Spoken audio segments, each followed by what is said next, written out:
Antarctica दुनिया का सबसे मिस्टीरियस, अनसुलझा और अनडिस्कवर प्लेस है।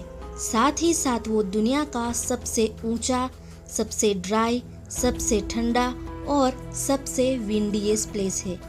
एंटार्क्टिका पर कितने एक्सपीडिशन हुए और उनमें से कितनी अजीबोगरीब चीज़ें खोजी गई है, जैसे खून का झरना। पर एक एक्सपीडिशन में एक पायलट जो कि साउथ पोल पर उड़ान भर रहा था, अचानक से उसने गुफा देखी जो कि एक एंट्रेंस जैसा था। वो अंदर की ओर गया, तब उसने जो देखा उस पर वो यकीन ही नहीं कर पाया और आप भी नहीं कर पाएंगे।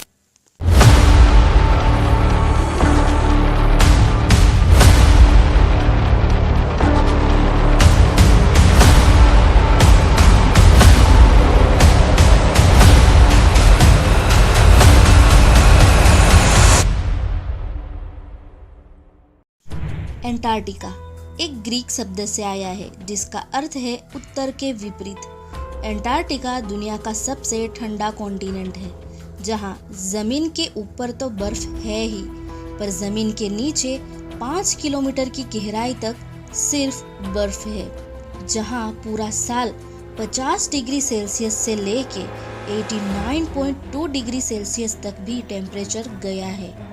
और आपको जानकर हैरानी होगी कि एंटार्क्टिका एक रेगिस्तान है। जी हाँ, आपने सही सुना। जब हम रेगिस्तान के बारे में सोचते हैं तो हमें रेत की टीले और तपतपाती गर्मी याद आती है।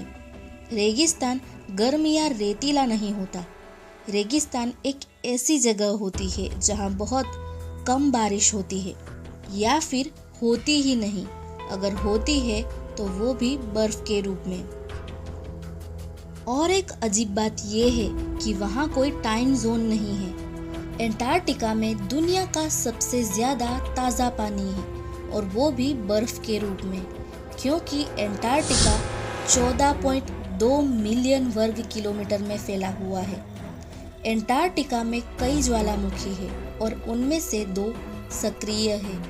उनमें से एक है माउंट अरेबस, जो कि साउथ का सबसे एक्टिव वोल्केनो है। बर्फ के नीचे 400 लेक्स डिस्कवर किए गए हैं। शायद कोई यकीन ना करे, पर बर्फ से ढका हुआ ये कॉन्टिनेंट एक समय पर हरी चादर में लिपटा हुआ था। एरिक गुलबर्सन, जॉन इसाबेल और शोधकर्ताओं की एक अंतर्राष्ट्रीय टीम ने फोसिल्स यानी जीवाश्म टुकड़ों की खोज की। अभियान के अंत तक उन्होंने पेड़ों से 13 फोसिल्स खोज निकाले थे, जो 260 मिलियन वर्ष से अधिक पुराने थे।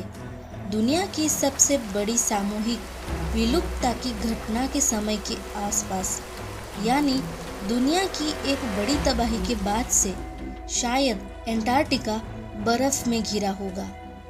फॉसिल का सबसे ठंडे, सबसे ड्राई कॉन्टिनेंट में मिलना इस बात की ओर इशारा करती है कि वो एक टाइम पर हरा भरा जंगल, पेड़ पौधों से लदा हुआ होगा या फिर एक रेन फॉरेस्ट हो सकता है। गुलबर्सन का कहना है कि ये पूरा कॉन्टिनेंट आज की तुलना में बहुत गर्म और आर्द्र था। 1911 में टेलर नाम के साइंटिस्ट ने एक ऐसा वाटरफॉल खोजा था जिसमें पानी नहीं, खून बहता है। पहले सबने ऐसा ही सोचा था, पर इसका रीजन कुछ और ही है। इस ग्लेशियर के नीचे के पानी में समुद्र के पानी से भी 3 गुना ज्यादा नमक है और उसमें आयरन भी बड़ी मात्रा में मौजूद है। जब ये पानी ग्लेशियर के बाहर निकलता है, तब पानी हवा के ऑक्सीजन से मिलता है और आयरन ऑक्साइड बनाता है, जिसका कलर खून जैसा लाल होता है। अगस्त 1946 यूएस नेवल ऑफिसर और explorer admiral Richard Byrd America ने एंटार्क्टिका के ऊपर भेजे गए एक्सपीडिशन का हिस्सा थे, जिसका नाम था हाई जंप। वो पहले पायलट थे जिन्होंने नॉर्थ और साउथ पोल पर उड़ान भरी।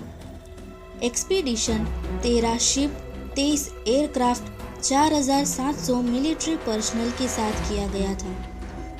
एडमिरल बायड की खोज में कुछ ऐसा मिला जिसने सबको हैरान कर दिया। ये बात एडमिरल बायड की डायरी में से पता चली, जो कि उनकी मौत के बाद उनके बेटे को मिली थी। साउथ पोल में एक होल है। वो जब उसके अंदर गए तो उन्हें विश्वास नहीं हुआ। उस होल के अंदर हरियाली थी और उन्हें एक क्रिस्टल सिटी दिखाई दी।